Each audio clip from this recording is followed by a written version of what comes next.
আজকে সকালটা একটু অন্যরকম।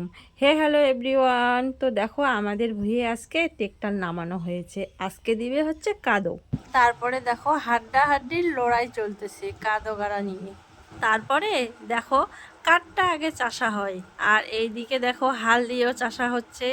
সবাই ব্যস্ত, ভুঁয়ে জল জমেছে তার জন্য কাদা দেওয়ার। আর এইদিকে দেখো বিচন তোলা হচ্ছে। আমি যেই ভিডিওটা এর আগে তোমরা দেখেছো, আমি ভিডিও করেছি, বলনটা লাগাইছি আর এখন তোলা হচ্ছে। এগুলো এখন গাড়া হবে। আর জমিতে অনেকটা পানি, আর তার জন্য ট্রেক্টর নামানো হয়েছে, ট্রেক্টর দিয়ে হাল বোয়ানো হচ্ছে। আর আমি গিয়েছিলাম পানি দিতে, বাবা বলল যে পানি নিয়ে আয়, তার জন্য মাকে বললাম যে আমি যাচ্ছি একটু পানি নিয়ে।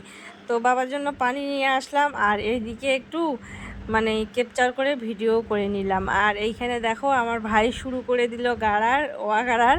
তো ওই আগে ফার্স্ট গাড়লো ওয়া, আমিও গেড়েছিলাম একটু, কিন্তু আমি ভিডিও করিনি। আমার ভাই একটু চেষ্টা করে দেখলো যে ও গাড়তে পারতেছে কি না। অবশ্যই লোক লাগানো হয়েছে, ওরাই গাড়বে, তবুও আমার ভাই একটু গেড়ে দেখলো যে কেমন হয়েছে আর কি কাদাটা। আর এইখানে দেখো যে আমি যে বলনটা লাগাইছিলাম, গেড়েছিলাম, আমি তো একা গাড়িনি, সবাই মিলে গেড়েছিলাম। তো দেখো কি সুন্দর হয়েছে। আর একসাথে কিন্তু সব জমিতেই আজকে কাদা দেওয়া হয়েছে, জানি না কবে হবে গাড়া।